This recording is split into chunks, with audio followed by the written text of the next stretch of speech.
The dirty homeless boy ran straight through the crowd of fancy-dressed people. His torn sneakers slapped against the marble floor of the beautiful church. Everyone gasped and pointed, but he didn't stop. He grabbed the millionaire's hand right there, right in front of her groom in his expensive black tuxedo. The groom's mouth fell open in shock. Security guards rushed forward, ready to drag the boy away. "Please," the boy shouted. "You have to listen to me. Don't marry him. It's a trap." The millionaire stared at him. Everyone thought this homeless boy was about to be thrown out and maybe even arrested. But that's not what happened. The boy pulled out an old cracked phone from his pocket and pressed a button. A man's voice came from the tiny speaker, and it was the groom's voice saying terrible things about stealing money and tricking the millionaire. 5 seconds. That's all it took for the millionaire's whole world to fall apart. She listened to the recording. Her face went pale. Her hands started shaking. Then she looked at her handsome groom and she finally saw the truth. Minutes later, she walked back into the church and said the words nobody expected. "The wedding is cancelled." Hello friends, welcome to our story. Before we start, please like this video and subscribe. Also, tell us in the comments where are you watching from? New York, London, maybe South Africa, or Jamaica. We want to know. Victoria Martinez was a 41-year-old self-made millionaire and one of the most respected businesswomen in the city. She owned 3 hotels, 2 restaurants, and a chain of coffee shops. Her picture was in magazines. News reporters interviewed her about success and business. But Victoria wasn't just rich. She was also kind. 10 years ago, after her first husband died in a car accident, Victoria started a foundation to help people who had nobody else to help them. The Martinez Foundation gave food to hungry families. It paid for kids to go to school. It built shelters for people who had no homes. Victoria never forgot where she came from. Before she was rich, she had been poor, too. Her mother raised her alone, working 2 jobs just to keep food on the table. So, when she made her money, she decided to give back. Now, Victoria was getting married again. Her fiancé was Morgan Chase, a handsome 35-year-old man from a wealthy family. He had perfect hair, perfect clothes, and a perfect smile. Everyone said they made a perfect couple. Morgan worked at an art gallery downtown. He went to all the important parties and charity events. When he and Victoria got engaged 6 months ago, their picture was in the newspaper. The headline said, "City's most eligible bachelorette finally finds love again." Nobody knew the truth about Morgan. Nobody except one person, and that person was Jordan. Jordan was 12 years old, but life on the streets had made him look both older and younger at the same time. Older because his eyes had seen too much. Younger because he was small and thin from not eating enough. He had been homeless for 2 years, ever since his mother died. Jordan had no other family, no father, no grandparents, no aunts or uncles. The government put him in a foster home, but the people there were mean. They yelled at him and locked him in his room. So, one night, Jordan ran away. Living on the streets was hard, but at least he was free. He slept in different places, under bridges, and parking garages behind dumpsters. But his favorite place, the place he felt safest, was the old St. Michael's Church on Maple Street. St. Michael's was a big stone church that had been standing in the city for over 100 years. It had tall stained glass windows that showed pictures of angels and saints. During the day, people came to pray or attend services. At night, it was supposed to be locked and empty, but Jordan had found a way in. There was a small window in the back of the church near the bathroom that didn't lock properly. If you knew just how to push it, it would slide open. Jordan would squeeze through, drop down onto the bathroom floor, and then sneak into the main church. He slept behind the last row of wooden benches, the ones way in the back where nobody ever sat a day. He had a thin blanket he kept hidden under the bench. And at night, he would wrap himself up and sleep on the cold floor. It wasn't comfortable. It wasn't warm, but it was safe. And for Jordan, safe was the most important thing. The church was also where Jordan had first heard about Victoria Martinez. He remembered it clearly. It was about a year ago when he was 11. He had been standing outside a soup kitchen waiting in line for free food.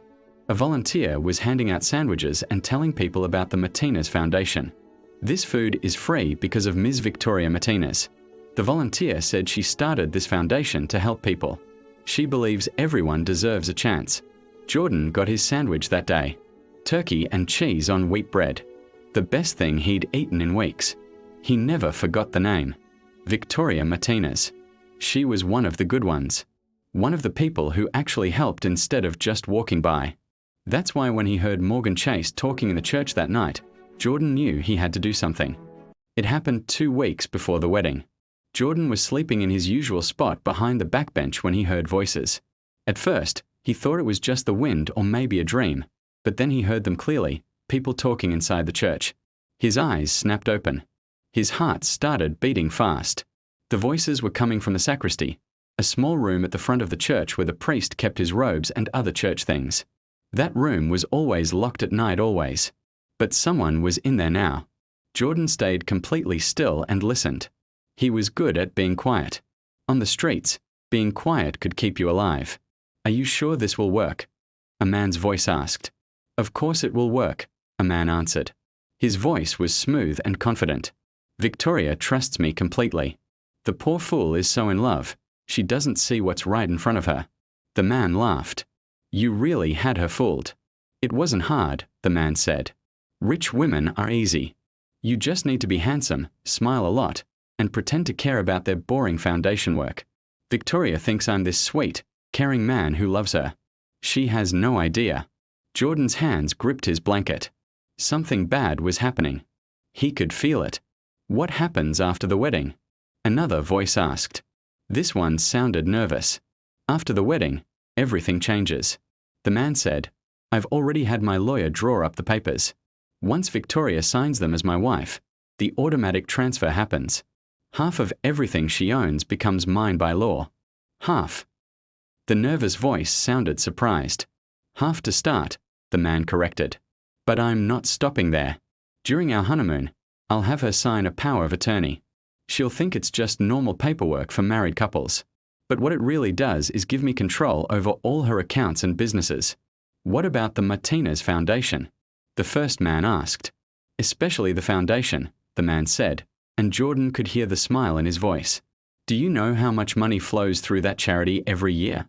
Millions. And once I have control, I can redirect those funds wherever I want. Victoria built an empire, and she's about to hand me the keys without even knowing it. Jordan felt sick to his stomach. This man was going to steal everything from Victoria Martinez, the woman who helped hungry people, the woman who gave homeless kids like him a chance. The wedding is in 2 weeks. The man continued. On Saturday, June 15th at 3 o'clock, right here at St. Michael's Church. After the ceremony, we'll be on a plane to Paris. By the time we get back, I'll control everything. And if she ever figures it out? The nervous voice asked. She won't, the man said confidently. But if she does, the prenup protects me.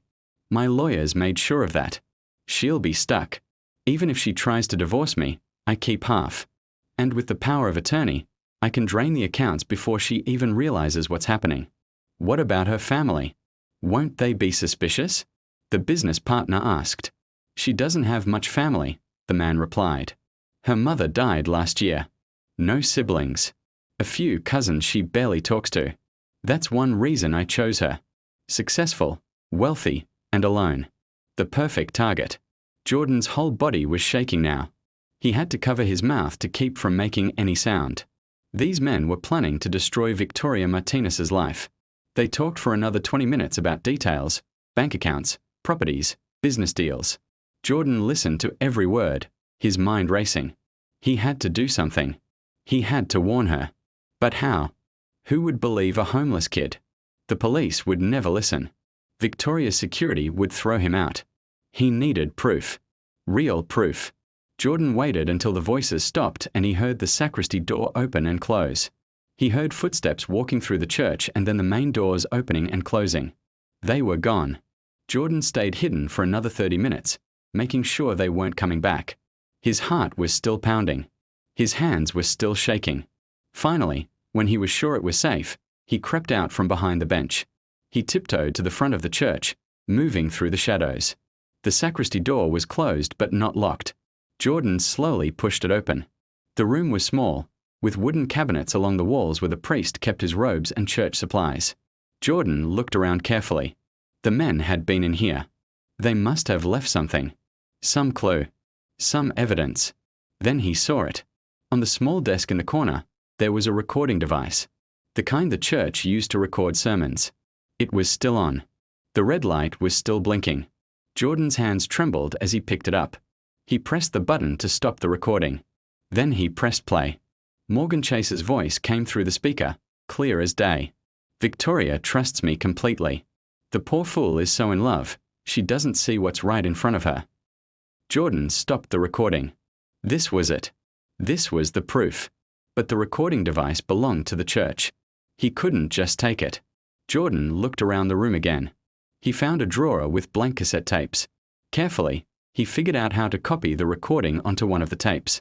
It took him almost an hour, but he did it. Then he put everything back exactly as he found it and left the sacristy. Back at his hiding spot, Jordan held the small cassette tape in his hands. Now he had proof. But he still had a problem. He needed a way to play it. The old cassette player wouldn't work. He needed something modern. Something that people would pay attention to. For the next week, Jordan searched. He looked through dumpsters behind electronic stores. He asked people on the street if they had old phones they didn't want. Finally, he found what he needed. Behind a pawn shop, in a trash bin, he found an old smartphone. The screen was cracked. The case was broken. But when Jordan charged it at a public library, it turned on. Jordan spent hours at the library figuring out how to transfer the cassette recording to the phone. A librarian helped him, thinking he was working on a school project. Finally, he had it. Morgan Chase's voice, admitting everything, stored on a phone he could carry with him. Now he just had to wait for the wedding day. And he had to find the courage to actually go through with his plan. The next 2 weeks were the longest of Jordan's life. Every single day, he watched the church from his hiding spots around the neighborhood. He saw delivery trucks bringing flowers. White roses. Hundreds of them.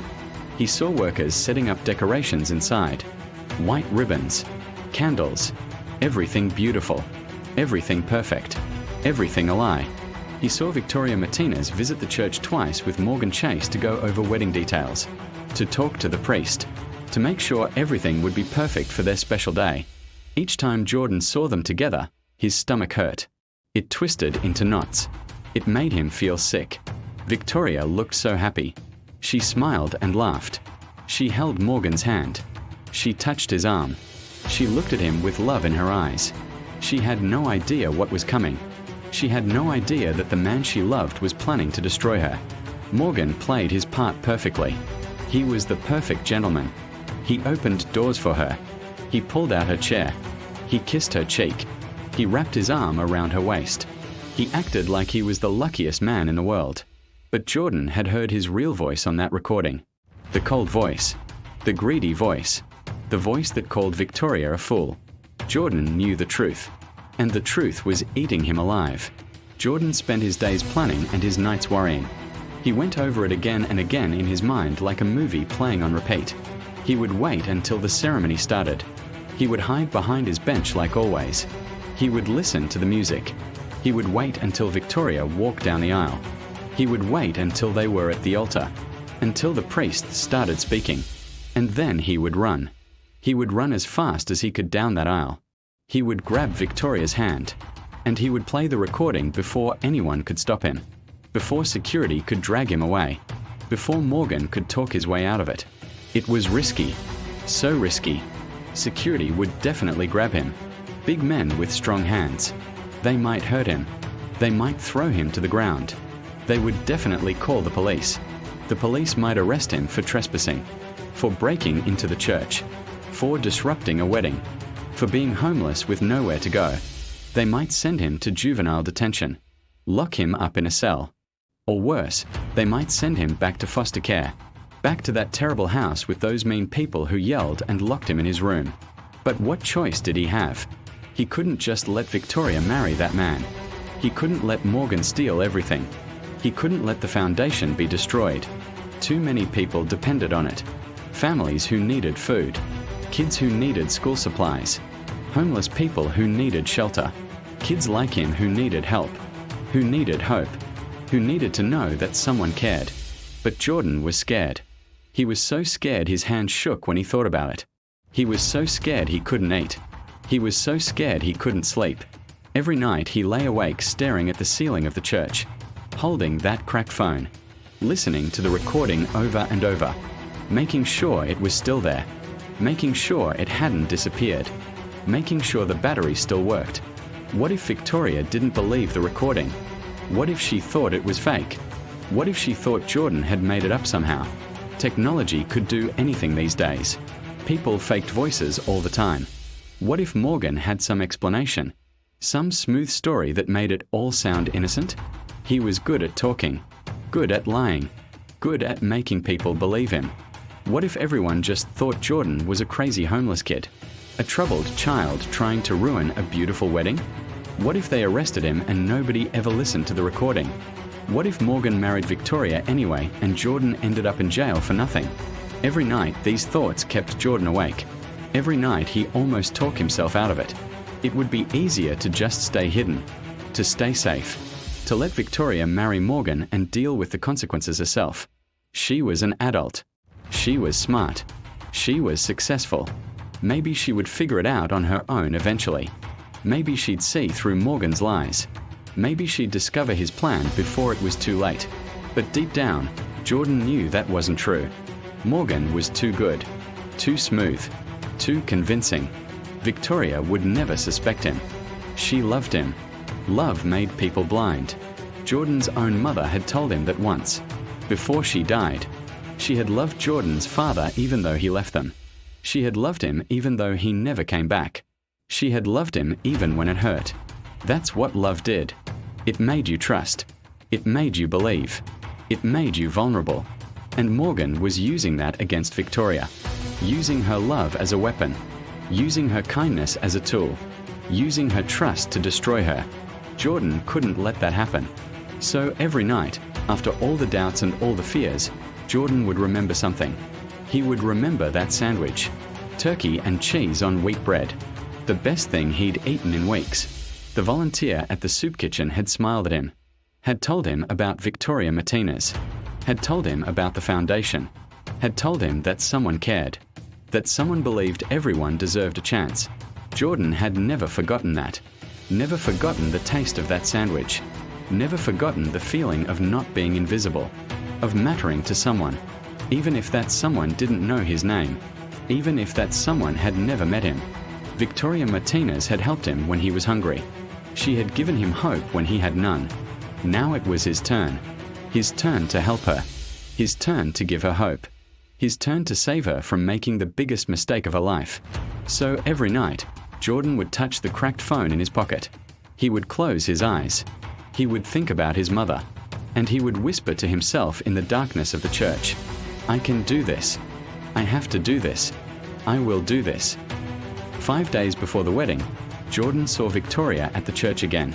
She was alone this time. Morgan wasn't with her. She was talking to the priest about the ceremony, about the vows, about the music. Jordan watched from across the street. He was hiding behind a big tree, staying in the shadows. She looked so happy, so excited. She kept touching her engagement ring. The diamond sparkled in the sunlight. She kept smiling, kept laughing, kept talking about her future with Morgan, her future that was built on lies. Jordan felt tears in his eyes. He didn't want to hurt her. He didn't want to break her heart. He didn't want to ruin her wedding day. But the truth was better than a lie. Even if the truth hurt, even if the truth was terrible, even if the truth destroyed everything. His mother had taught him that. Always tell the truth, baby, even when it's hard, even when it hurts, even when people don't want to hear it. The truth is the most important thing. Jordan wiped his eyes. "I'm going to tell the truth, Mama," he whispered. "I'm scared, but I'm going to do it." At 2:58, the music changed. Everyone stood up. Jordan peeked through the gap between the benches and saw Victoria Martinez at the back of the church. She looked beautiful. Her white wedding dress sparkled in the light from the stained glass windows. She was smiling. She looked so happy. Jordan felt like he was going to throw up. His whole body was shaking. His hands were sweating. The cracked phone felt heavy in his pocket. Victoria started walking down the aisle, step by step, getting closer to Morgan Chase, getting closer to making the biggest mistake of her life. Jordan watched Morgan's face. He was smiling too. That fake, perfect smile. Jordan could see it now, the coldness in his eyes that Victoria couldn't see. The calculation. The greed. Victoria was halfway down the aisle now. Jordan's legs felt like jelly. He couldn't move. He was frozen with fear. What if this didn't work? What if he was making a terrible mistake? Victoria was 3/4 of the way down the aisle. In a few seconds, she would reach the altar. The priest would start the ceremony. It would be too late. Jordan thought about his mother again. Always tell the truth, baby, even when it's hard. Jordan took a deep breath. His hand reached into his pocket and grabbed the cracked phone. Victoria reached the altar. Morgan took her hand. They turned to face the priest. The music stopped. The church was completely silent. The priest opened his book and smiled. He began to speak. Dearly beloved, we are gathered here today to join this woman and this man in holy matrimony. Jordan stood up. His legs were shaking so badly he could barely walk. But he started moving. He stepped out from behind the bench. A few people in the back saw him and gasped. A dirty homeless boy in torn clothes, walking toward the altar. If anyone has any reason why these two should not be wed, the priest continued, speak now or forever hold your peace. Jordan started walking faster. Then he started running. His torn sneakers slapped against the marble floor. The sound echoed through the church. Everyone turned to look. People gasped and pointed. What is that? Who is that child? Why is he running? Where did he come from? Jordan ran straight through the crowd. He ran down the center aisle. Security guards started moving toward him, but Jordan was fast. He reached the altar before they could grab him. He grabbed Victoria's hand. She stared down at him, her eyes wide with shock and confusion. Morgan's mouth fell open. His face went from confident to panicked in 1 second. Please, Jordan shouted, his voice shaking, tears running down his face. You have to listen to me. Don't marry him. It's a trap. The security guards rushed forward. They grabbed Jordan's arms. Let me go. Jordan screamed. You have to listen. Get this child out of here, Morgan said, his voice sharp. But Jordan could hear the panic underneath. Wait, Victoria said. She held up her hand to stop the security guards.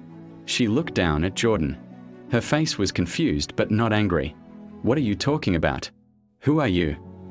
My name is Jordan, he said quickly, the words tumbling out. I live in this church. I heard him. I heard him planning everything. He doesn't love you. He's going to steal everything you have. This is insane, Morgan said. He laughed, but it sounded fake. This child is clearly disturbed. Security, please remove him gently. He probably needs help. I have proof, Jordan shouted. He pulled out the cracked phone. His hands were shaking so badly he almost dropped it. I have a recording. You have to hear it. Please. Victoria stared at the phone. Then she looked at Morgan. Something flickered across her face. Doubt. Just for a second. This is ridiculous, Morgan said. Victoria, darling, let's just continue the ceremony. This poor child.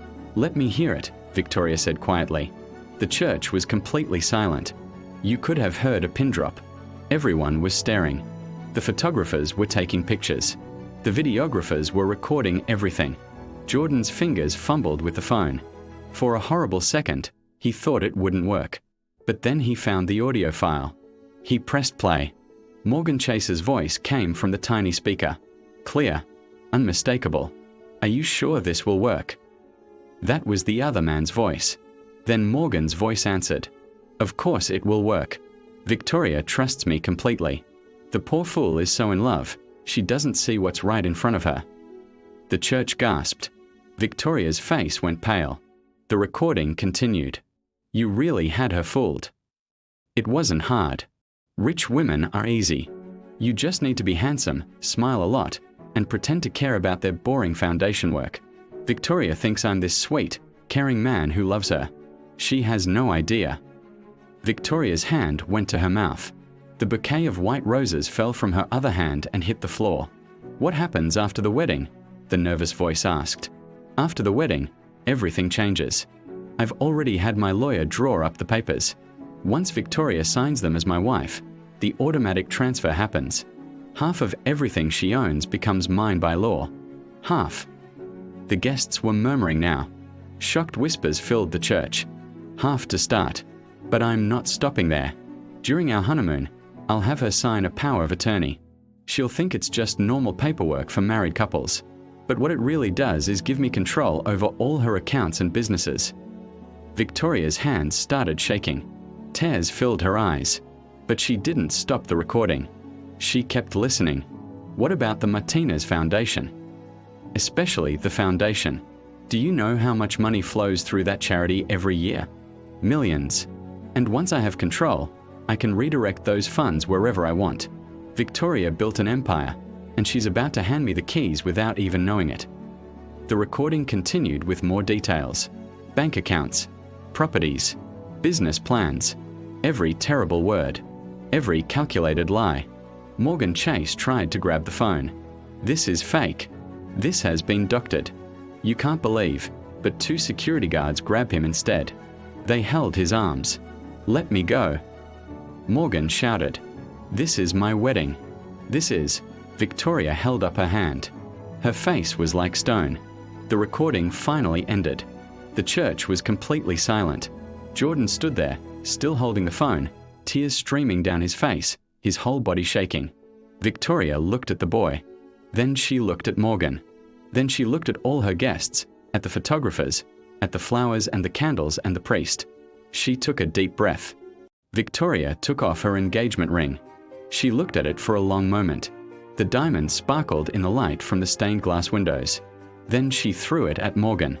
It hit him in the chest and fell to the marble floor with a tiny clink. Get out, Victoria said. Her voice was quiet, but it cut through the church like a knife. Get out of my church. Get out of my life.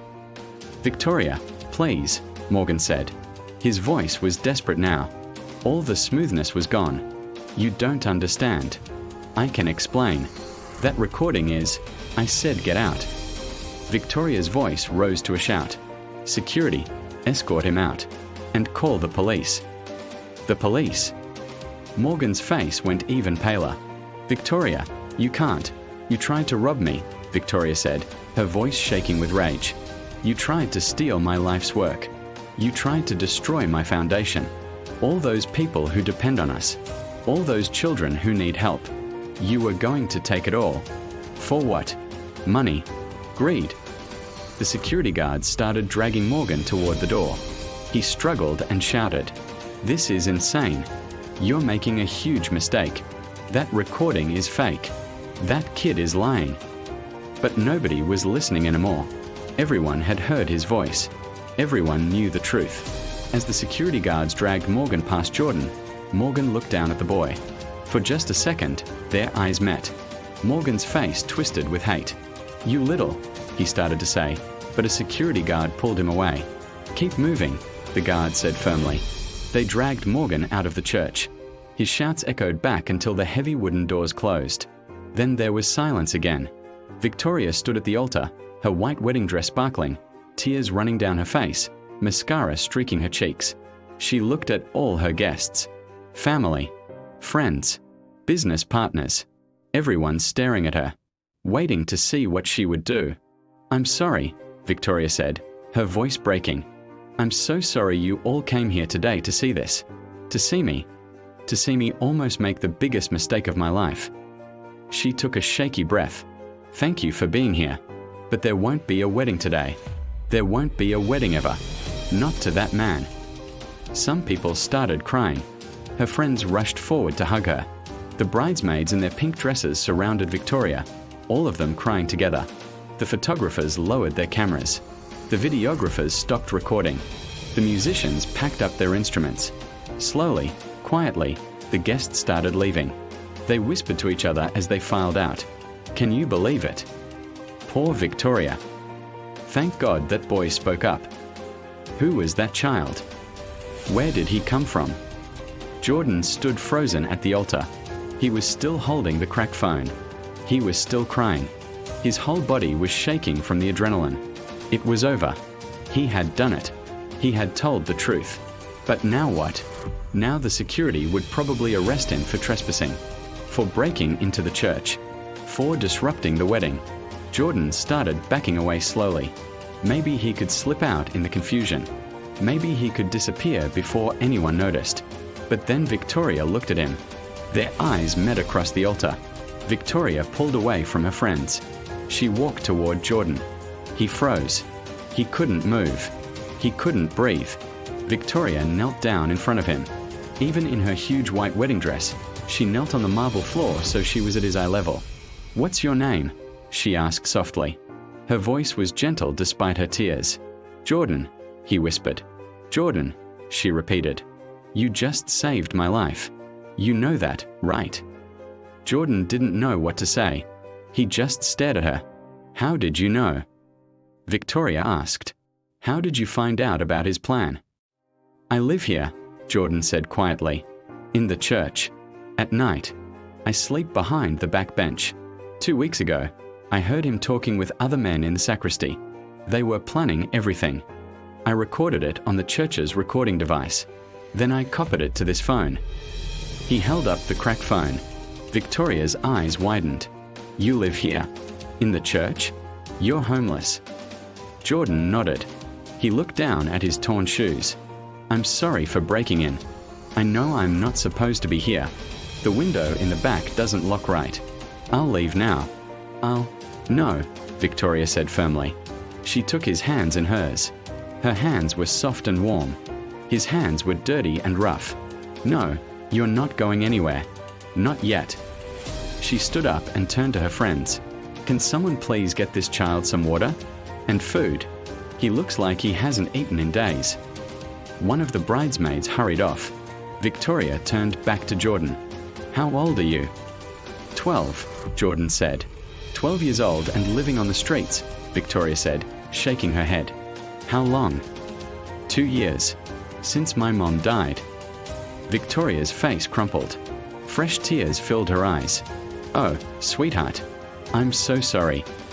The bridesmaid came back with a bottle of water and some snacks from the reception area. Jordan grabbed the water and drank it so fast he almost choked. He stuffed crackers in his mouth. He couldn't help it. He was so hungry. Victoria watched him eat. Her face was full of sadness and something else. Determination. "Jordan," she said, "can you stay here for a few minutes? I need to make some phone calls. But I promise you're not in trouble. You did nothing wrong. You did something incredibly brave." Jordan could see her talking to someone. She was gesturing with her hands. She looked upset but also determined. The priest came over to Jordan. The old man smiled kindly. "That was a very brave thing you did, young man." "I was scared," Jordan admitted. "Of course you were," the priest said. "Courage isn't about not being scared. Courage is being scared and doing the right thing anyway." He patted Jordan's shoulder. "You saved that woman from a terrible fate.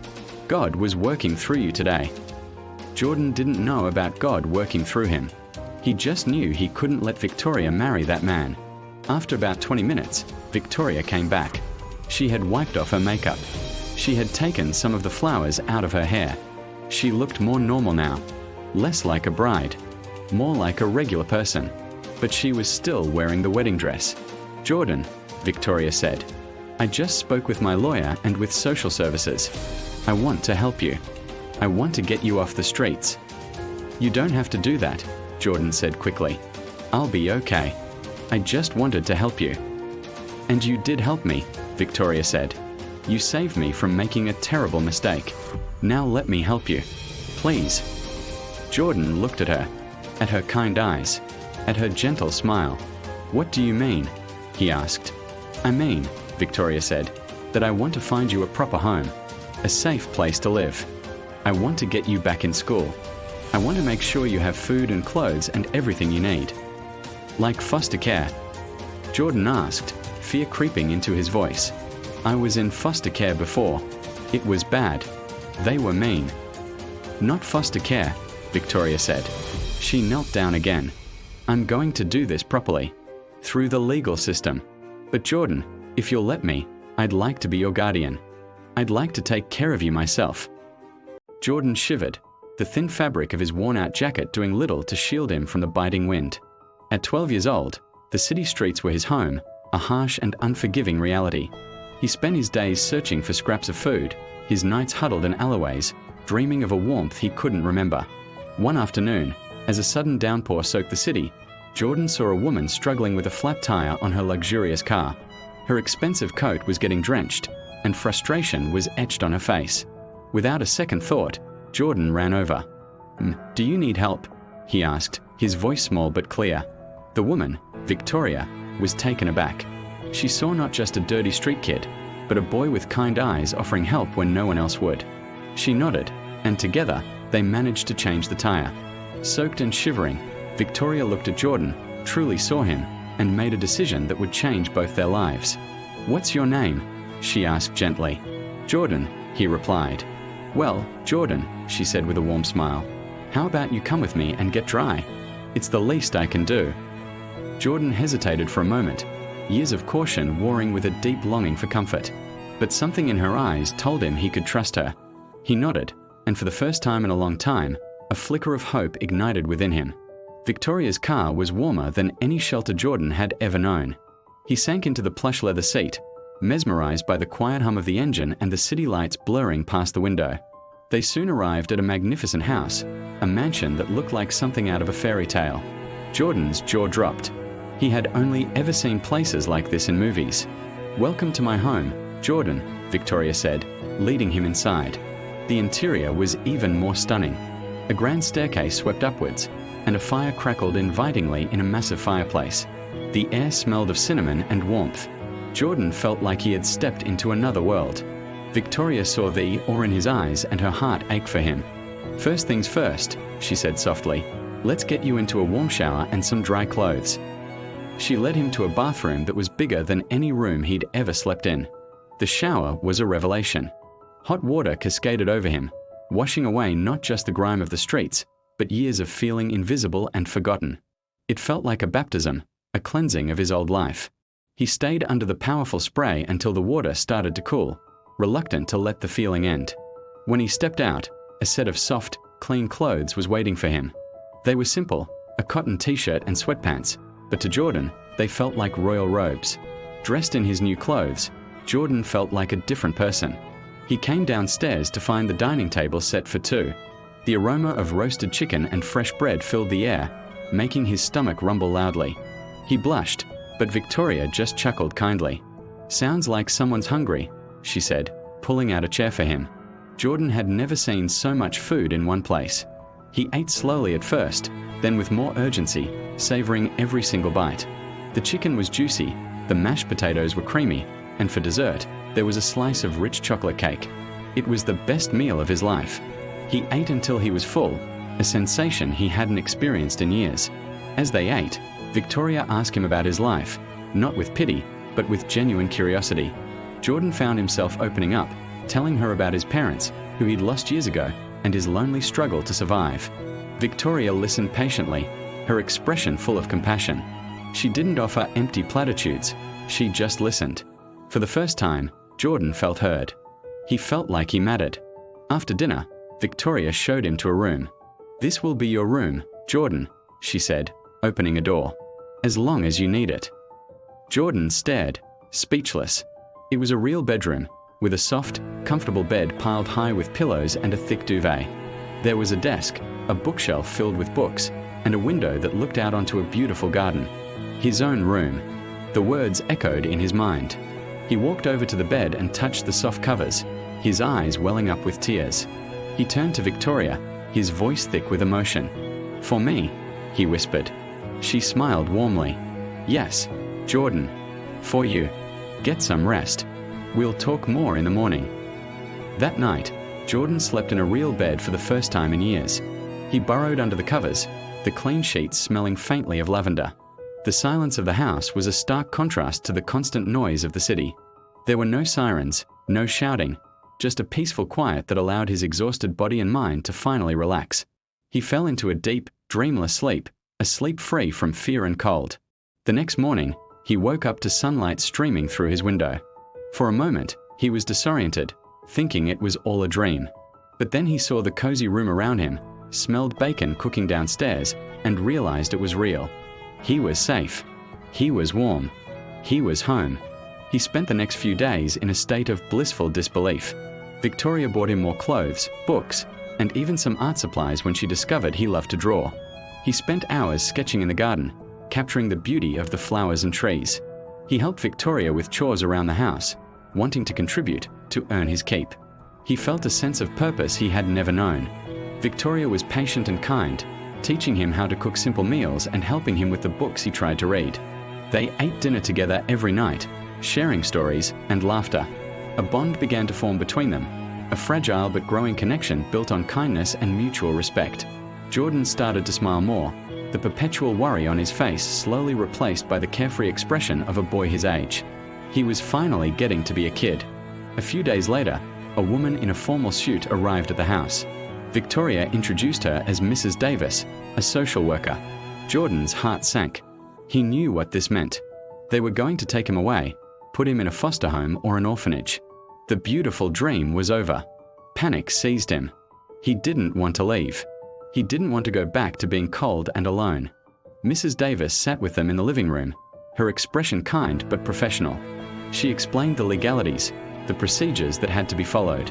"Jordan, we need to find a permanent, stable home for you," she said gently. Victoria placed a reassuring hand on Jordan's arm. "Mrs. Davis," she said, her voice firm, "I've already contacted my lawyer. I want to become Jordan's legal guardian. I want him to stay here, with me."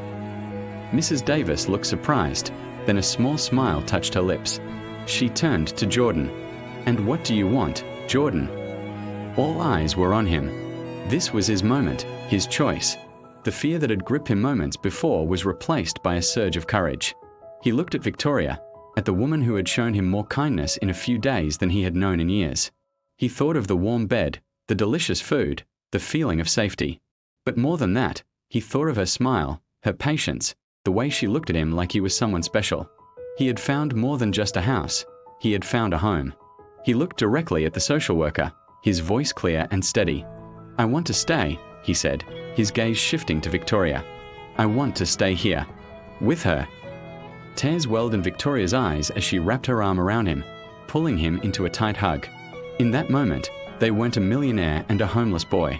They were just two people who had found each other, two souls who were building a family. Jordan's journey was far from over, but for the first time, his future looked as bright and as full of promise as the morning sun streaming through the window.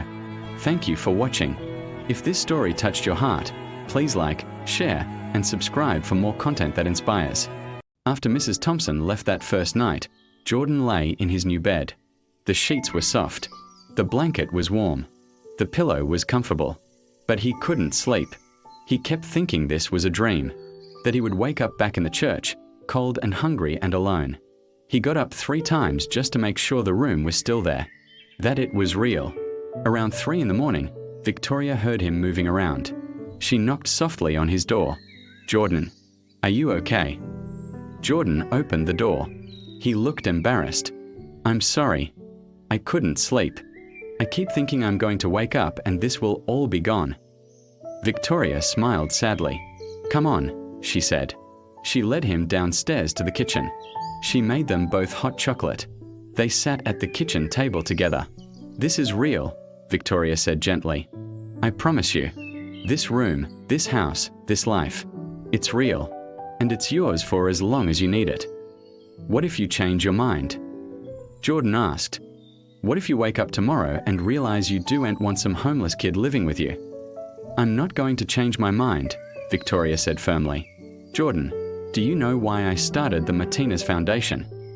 Jordan shook his head. 10 years ago, my husband died in a car accident. I loved him so much. I was devastated.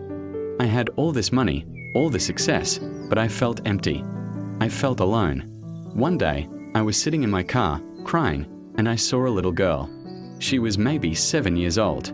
She was digging in a trash can, looking for food. And I thought, here I am crying because I lost someone, but I still have a home. I still have food. I still have everything I need. That little girl has nothing. Victoria paused, wiping her eyes. That's when I decided to start the foundation, to help people who had nobody else, kids who needed a chance, families who needed food and shelter. I couldn't save everyone, but I could help some. And for 10 years, I've been doing that, helping people from a distance, writing checks, building shelters, giving food. She reached across the table and took Jordan's hand. But today, you taught me something. Sometimes helping isn't about money or buildings. Sometimes it's about being there for one person. Really being there. You were there for me when I needed it most. Now I want to be there for you. Not as a charity case. As family. Jordan started crying again. I'm going to mess up, he whispered. I don't know how to live in a house. I don't know how to act normal. I've been on the streets for 2 years. Then we'll learn together, Victoria said. I don't know how to be a parent. I never had kids. But we'll figure it out. Together. They finished their hot chocolate. Victoria showed Jordan how to work the TV remote and the thermostat. She wrote down her phone number on a piece of paper and put it on his nightstand. If you need anything in the night, if you're scared or hungry or just want to talk, you call me. Even if it's 3 o'clock in the morning. Understand? Jordan nodded. Good. Now get some sleep. Tomorrow we'll all start working on getting you enrolled in school, and we all go shopping for more clothes, and maybe we all get ice cream for dinner, because why not? Jordan smiled. Ice cream for dinner sounds good. That night, lying in his new bed with clean sheets and warm blankets, Jordan couldn't sleep. Not because he was uncomfortable or scared, but because he was happy. And happiness was a feeling he'd almost forgotten. The next morning, Victoria got a phone call. It was the police. They wanted her to come to the station to give a statement about Morgan Chase. Can Jordan come with you? The detective asked. We need his statement too. He's the one who recorded the evidence. Victoria looked at Jordan. He was eating breakfast. Pancakes with syrup. His third helping. Do you feel okay going to the police station? Victoria asked him. To tell them what happened. Jordan swallowed his pancakes. Will I get in trouble? For living in the church? No, Victoria said firmly. I promise. You won't get in trouble. You're the victim here, not the criminal. At the police station, 2 detectives interviewed them. They were nice. Professional. They asked Jordan to tell them everything. How he found the window into the church. How he heard the conversation. How he recorded it. How he copied it to the phone. They asked to hear the recording. Jordan played it for them. Morgan Chase's voice filled the room, admitting everything. The detectives looked at each other and nodded. This is solid evidence, one detective said. With this recording and Ms. Martinez's testimony, we have everything we need for fraud, conspiracy, and attempted theft. What will happen to him? Victoria asked. He'll be charged, the detective said. Given the amount of money involved and the premeditation, he's looking at serious prison time. At least 5 to 7 years, probably more. Victoria nodded. Good. She wanted Morgan to pay for what he tried to do. Not just to her, but to all the people the foundation helped. After the police station, Victoria took Jordan shopping. Real shopping. Not at thrift stores or donation centers. At real stores with new clothes. Jordan felt overwhelmed. Pick whatever you like, Victoria said. Pants, shirts, shoes, underwear, socks, everything. Jordan picked carefully. He didn't want to be greedy, but Victoria kept adding things to the cart. You need more than 2 pairs of pants, Jordan. Get 5. Get 7. Get whatever you need. They bought clothes. They bought shoes. They bought a warm winter coat. They bought school supplies even though Jordan wasn't enrolled yet. Notebooks, pencils, a backpack. By the time they got home, Jordan had more clothes than he'd ever owned in his life. Over the next few weeks, Jordan started to adjust. Victoria hired a tutor to help him catch up on schoolwork.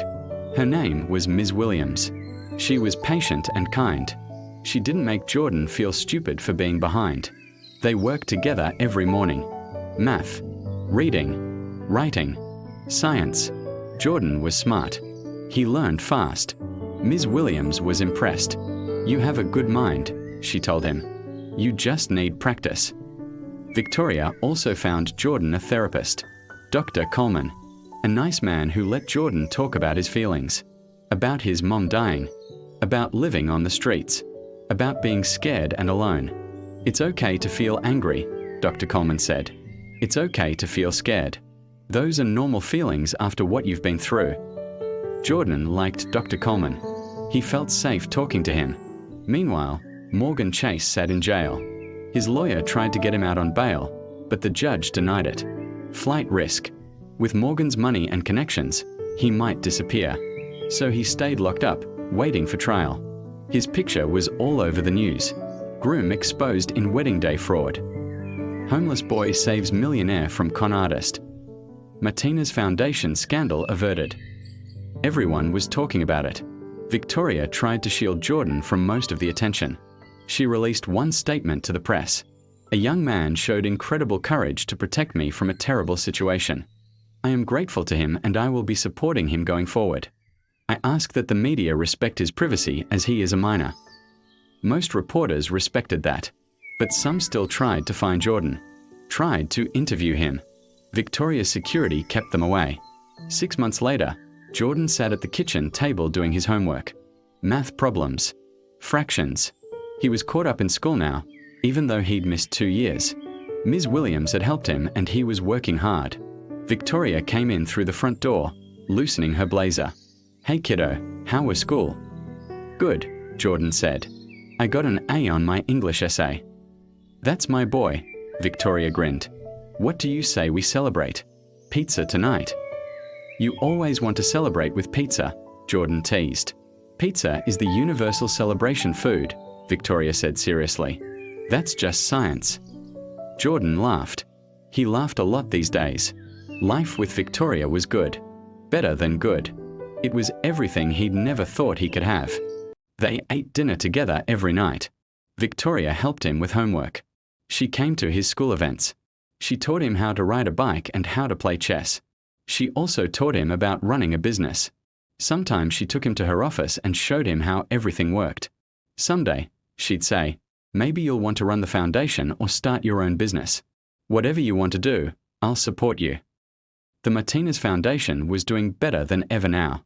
With Morgan's criminal trial in the news, lots of people had heard Victoria's story. Donations had poured in. They'd been able to open 2 new shelters and a job training program. Victoria had also started a new initiative, helping kids aging out of foster care.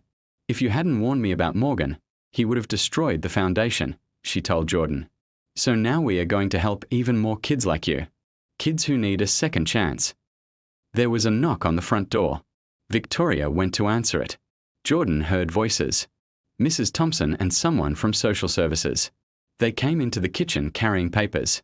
Jordan, Victoria said, her voice shaking with emotion. The judge signed the papers today. The adoption is final. You're officially my son now. Jordan's heart felt like it might explode. Really? Really, Victoria said, tears streaming down her face. If you want to be.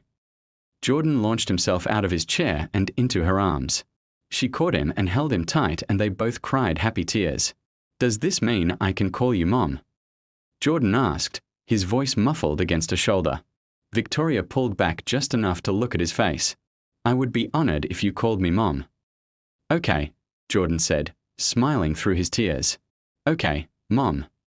It was the most beautiful word he'd ever spoken. Mrs. Thompson wiped her own eyes. Congratulations to you both. That night, after the social worker left and the pizza had been eaten and the celebration had wound down, Jordan and Victoria sat on the back porch watching the stars come out. You know what's funny? Jordan said. What? Victoria asked. Morgan thought he could trick you into making him family. He had all these fake papers and plans. But he never really wanted to be family. He just wanted your money. That's true, Victoria agreed. But I became your family without any plans, Jordan continued. I didn't even want anything from you. I just wanted to help. And now? He trailed off, overwhelmed by how much his life had changed. And now we are stuck with each other, Victoria said with a smile. In the best possible way. In the best possible way, Jordan echoed. They sat in comfortable silence. 2 people who had saved each other, watching the stars and thinking about how sometimes the best families are the ones you choose. A week later, Morgan Chase's trial began. Victoria and Jordan sat in the courtroom. They had to be there to testify. Morgan sat at the defense table in an orange jumpsuit. He looked different now. His hair wasn't perfect anymore. His face was tired. He looked bitter and angry. When he saw Victoria and Jordan, his eyes filled with hate. But Victoria held Jordan's hand and they sat tall. They weren't afraid of him anymore. The prosecutor stood up. She was a strong woman with a serious face. Your Honor, the state will prove that the defendant, Morgan Chase, engaged in a calculated scheme to defraud Ms. Victoria Martinez of millions of dollars through false pretenses of marriage. We have audio evidence, witness testimony, and documentation of the defendant's plan. The prosecutor played the recording. Morgan's voice filled the courtroom. Victoria trusts me completely. The poor fool is so in love, she doesn't see what's right in front of her. The jury listened carefully. Some of them looked disgusted. Rich women are easy. You just need to be handsome, smile a lot, and pretend to care about their boring foundation work. More testimony. The prosecutor showed the documents Morgan's lawyer had prepared. The papers that would have transferred Victoria's assets. The power of attorney that would have given Morgan control of everything. Half of everything she owns becomes mine by law. Half. The evidence was overwhelming. When it was Victoria's turn to testify, she walked to the stand with dignity. She told the jury everything. How she met Morgan. How he charmed her. How she fell in love. How she planned to marry him. I trusted him completely, Victoria said. I believed everything he told me. If it hadn't been for Jordan, I would have married him. He would have taken everything. Not just my money, but the foundation that helps thousands of people. Then it was Jordan's turn. He was nervous. His hands were shaking. But Victoria gave him an encouraging smile from the gallery. Jordan walked to the stand. The prosecutor was gentle with him. Jordan, can you tell the jury how you discovered Mr. Chase's plan? Jordan took a deep breath. I was sleeping in the church. I heard voices. I heard him talking with other men about stealing everything from Ms. Martinez, about destroying the foundation. I recorded it because I knew nobody would believe a homeless kid without proof. And why did you decide to stop the wedding? The prosecutor asked. Because the foundation helped me, Jordan said. When I was hungry, they gave me food. Ms. Martinez believes everyone deserves a chance. She gave me a chance. I couldn't let him destroy that. Too many people need help. The jury looked moved. Some of them were crying. Morgan's defense lawyer tried to discredit Jordan. He tried to make it seem like Jordan had made up the recording. But the audio experts testified that it was real. Not edited. Not faked. Morgan's own voice condemning him. The trial lasted 3 days. On the third day, the jury came back. We the jury find the defendant, Morgan Chase, guilty on all counts. Fraud. Conspiracy. Attempted grand theft. Morgan's face went white. His lawyer put a hand on his shoulder. The judge looked at Morgan with disgust. Mr. Chase, you are a predator. You targeted a good woman who had done nothing but help people. You planned to steal not just from her, but from the thousands of people her foundation serves. This court sentences you to 7 years in state prison. Morgan was led away in handcuffs. As he passed Jordan and Victoria, he glared at them one last time. But they didn't look away. They had won. Outside the courthouse, reporters surrounded them. Victoria made a brief statement. Justice has been served today.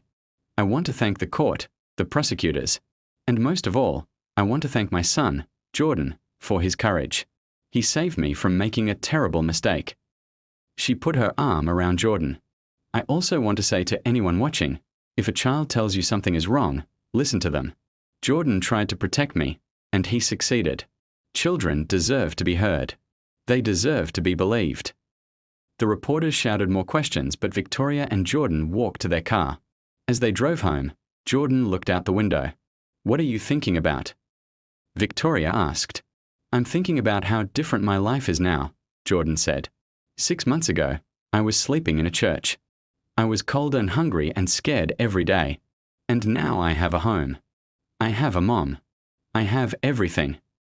And I have a son, Victoria said. The best son I could ever ask for. They drove home together.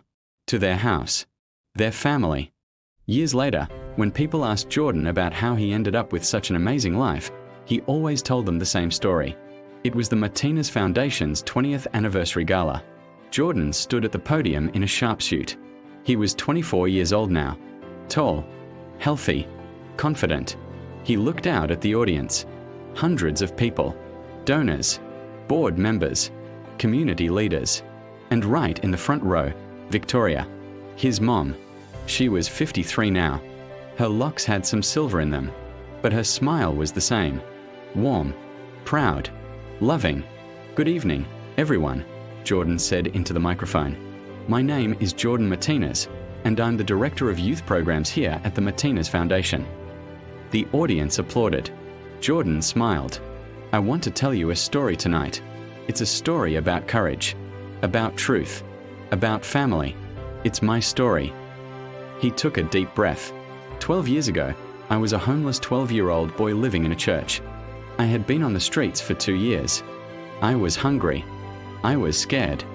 I was alone. I didn't know if I would survive another winter. The room was completely silent, everyone listening. One day, I was given a sandwich from a soup kitchen, turkey and cheese on wheat bread. The volunteer told me it was free because of the Martinez Foundation, because of a woman named Victoria Martinez who believed everyone deserved a chance. Jordan looked at Victoria. She was already crying. I never forgot that sandwich, or that name. It gave me hope when I had none. He paused. Then one night, hiding in that church, I overheard a terrible conversation. A man was planning to marry Victoria Martinez, not because he loved her, but because he wanted to steal everything she had built, everything she had worked for, and most importantly, he wanted to destroy this foundation, the foundation that helped people like me. The audience murmured. Some of them remembered the story from the news years ago. I was 12 years old, homeless. Nobody would listen to me. Nobody would believe me. But I had to try. I had to warn her, because she had helped me when I was hungry. Now it was my turn to help her. Jordan's voice got stronger. I recorded the conversation. I waited until her wedding day, and then I ran into that church in my torn clothes and dirty shoes, and I grabbed her hand and I told her the truth. He smiled. She listened. Not everyone would have listened to a homeless kid, but she did. She heard the recording. She cancelled the wedding. She saved herself from a terrible mistake. The audience applauded. Jordan held up his hand. But that's not the end of the story. That's actually where the real story begins. Because after that day, Victoria Martinez didn't just thank me and send me back to the streets. She saw a scared child who needed help, and she helped me. His voice broke with emotion. She took me into her home. She gave me food and clothes and a bed. She got me back in school. She hired tutors to help me catch up. She found me a therapist to help me heal. She taught me that I mattered, that I deserved a chance, that I deserved love. Jordan paused to wipe his eyes. And then she did something incredible. She adopted me. She became my mom. Not because she had to. Not because it looked good for the foundation. But because she meant it when she said everyone deserves a chance, including me. The audience was crying now, many of them pulling out tissues. I went from sleeping on a cold church floor to sleeping in a warm bed. From digging in dumpsters for food to eating home-cooked meals. From having nobody to having a mother who loved me. From having no future to graduating from college with honors. Jordan smiled through his tears. I graduated from State University 4 years ago with a degree in business and social work. And now I work here at the Martinez Foundation, helping kids just like me. Kids who are homeless. Kids who are scared. Kids who need someone to believe in them. He looked directly at Victoria. Mom, you saved my life. You gave me everything. A home, an education, a future. But most importantly, you gave me love. You gave me a family. You showed me that family isn't about blood or papers or legal documents. Family is about showing up. Family is about telling the truth even when it's hard. Family is about saving each other. The audience stood up. A standing ovation. Victoria stood too, tears streaming down her face. Jordan came down from the podium. He walked to his mother. They hugged. The audience applauded louder. I love you, Mom, Jordan said. "I love you too, son," Victoria replied. After the gala, Jordan and Victoria drove home together. The same house. Jordan still lived there while working at the foundation. He was saving money to buy his own place eventually, but for now, he was home. "You gave a beautiful speech tonight," Victoria said. "I meant every word," Jordan said. They pulled into the driveway. The house looked the same as it had 12 years ago. White with black shutters. Beautiful yard. Safe. Home. Inside, they kicked off their fancy shoes and changed into comfortable clothes. They made tea and sat in the living room. "You know what I was thinking about during your speech?" Victoria asked. "What?" "I was thinking about that first night, when you couldn't sleep, when you kept checking to make sure your room was still there. You were so scared it would all disappear." Jordan smiled. "I remember. I thought I was dreaming." "And now?" Victoria asked. "Now it's just life," Jordan said. "The best life. But just life. Normal. Real." They sat in comfortable silence for a moment. Then Jordan spoke again. "Mom, I want to start a new program at the foundation, specifically for kids who are aging out of foster care or who are homeless. I want to create a mentorship program. Pair them with successful adults who can guide them. Give them the same chance you gave me." Victoria smiled. "I think that's a wonderful idea. Let's do it." "Really?" Jordan asked. "Really," Victoria said. "You're the director of youth programs. If you think it will help kids, then we'll make it happen. That's what this foundation is for." Jordan hugged her. "Thank you. For everything. For believing in me. For taking a chance on a scared homeless kid." "Thank you," Victoria said, "for having the courage to tell me the truth. For saving me from Morgan. For becoming my son. You changed my life just as much as I changed yours." They finished their tea. Jordan went upstairs to his room. The same room he'd slept in that first night 12 years ago.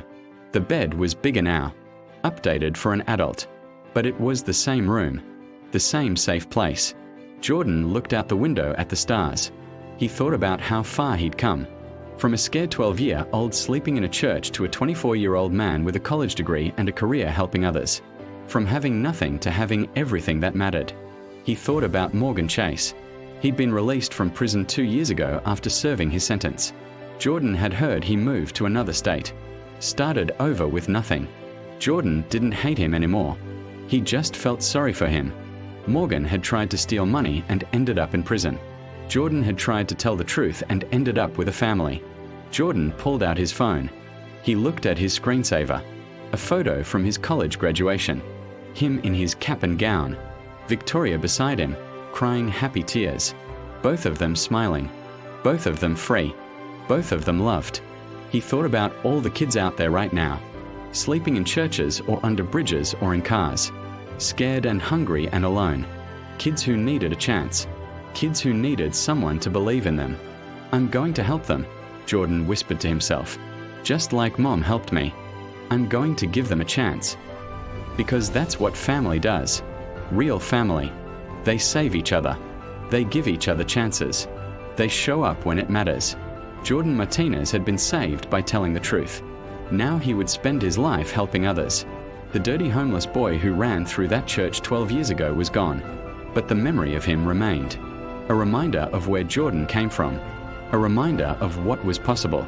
A reminder that sometimes 5 seconds of courage can change everything. 2 lives saved. 1 by speaking up. 1 by listening. That's the truth about family. Real family. It's not about blood or papers or weddings. It's about showing up when it matters. It's about telling the truth even when it's hard. It's about saving each other. That's what Jordan and Victoria did. They saved each other, and they lived happily, supporting each other for the rest of their lives. I hope you enjoyed watching it as much as I enjoyed creating it. Like, share, and comment on the lessons you've learned. Let me know where you're watching from in the comments below. See you in my next video.